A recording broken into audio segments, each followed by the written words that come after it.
Hey everybody, Tim Jordan here. Today we're going to talk a little bit about the trade war with China and how the new duties and tariffs affect us as private label sellers.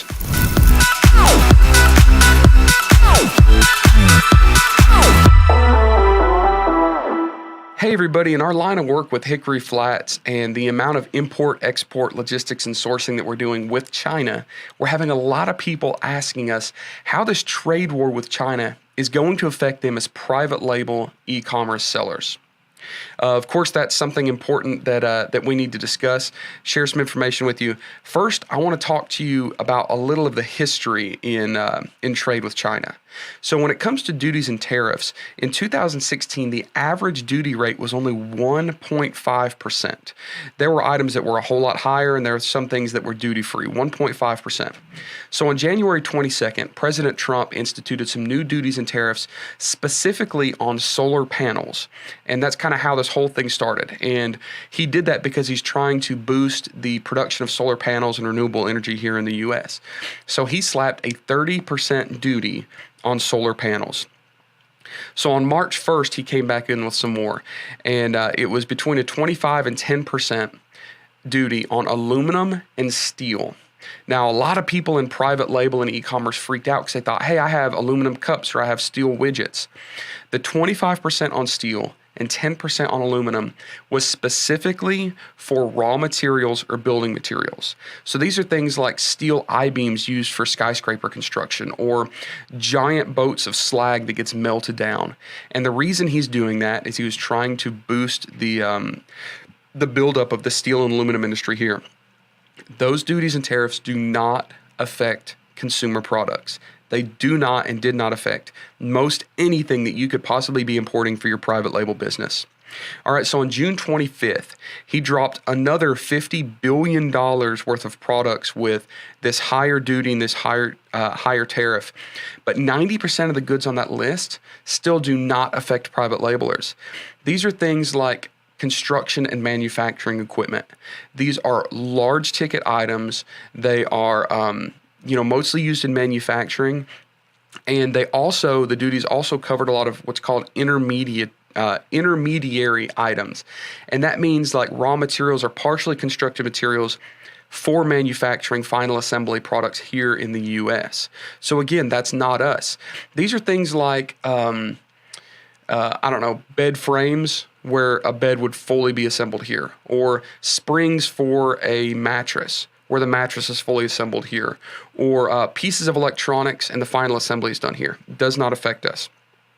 So July 6th, that's when he came back with the most recent round at this time, $34 billion worth of products. Again, when they dropped these, Customs and Border Patrol and Department of Trade actually came out and said specifically, this does not affect consumer goods generally. They even came out with examples. They said this is not affecting kitchen items. This is not affecting watches. This is not affecting textiles. So these are not end consumer products generally. One of the big things that was hit on that July 6th round were semiconductors, electronic semiconductors. So in China, they're manufacturing a lot of semiconductors and chips, and those things are sent over to the U.S. where they're put in final assembly on high-end electronic items. So that's a brief history of the trade war, the big duties that were coming on. Generally speaking, guys, the goods that private label sellers are buying are not affected. If they are, the majority of the duties are only 25%. There are a lot of products called anti-dumping products or products that fall under anti-dumping duties that can be as high as 150 or 200%. Duties are nothing new. This is not some crazy revelation that people are dropping on us. It's just that the duties are being adjusted a little bit more. Okay, here's another thing that I like to tell people. Trump, whether you like him or not, is business savvy. He knows how to boost the economy, in my opinion. He knows that if he put a massive tariff on consumer goods, that would negatively affect our economy massively. He knows that a large part of the local economy here in the U.S. has to do with buying, selling, and reselling goods that are produced in China. Think of all the retail stores. Think of Amazon. Think of all these large platforms. And he generally has a pretty good idea of what's going to crash the economy, and he's not going to do something like that that's going to negatively affect such a large demographic and such a large piece of that economy. So one thing that is happening negatively with the trade war that nobody's really talking about is rate of inspections. And I'm talking about import inspections where goods are coming into the U.S. This is whipping our tail. What I mean is the U.S. Border Patrol is trying to stick their chest out and puff up a little bit to the Chinese government and say, hey, we can mess with you guys. And they're issuing a higher rate of inspections at import. We've noticed this through Hickory Flats. Almost everybody's noticed this. Generally, nothing's wrong. It just means that the rate of inspection is higher, which means more delays and a little more cost coming into the U.S. Likewise, the Chinese government is doing the same thing.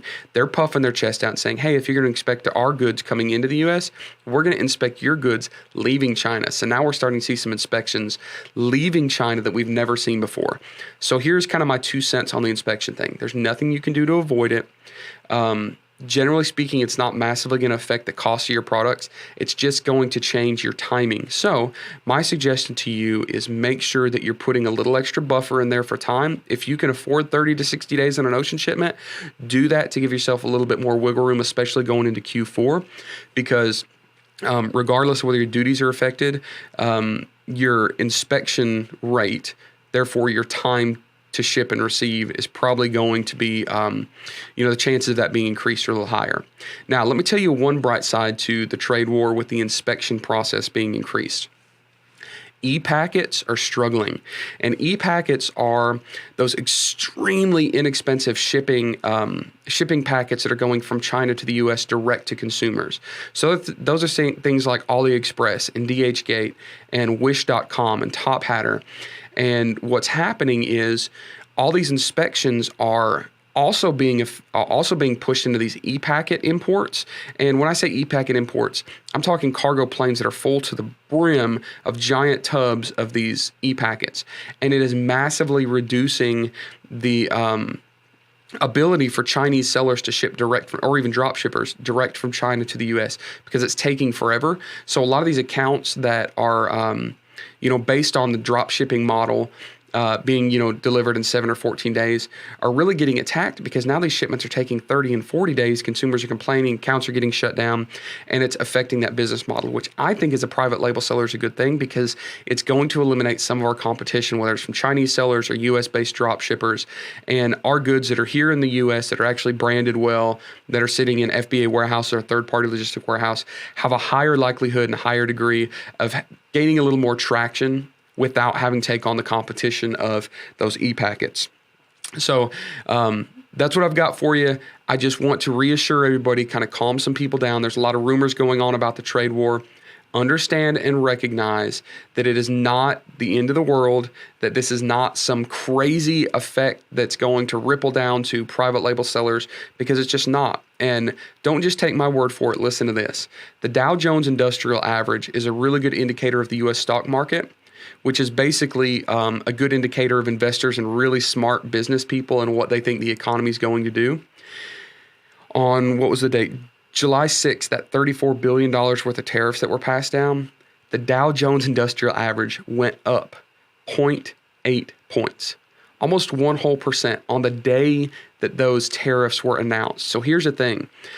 The news, the media, they're beating up on it. The Facebook groups are beating up on it. Everybody's freaking out. But the Dow Jones Industrial Average almost went up an entire point the day that those announcements were made.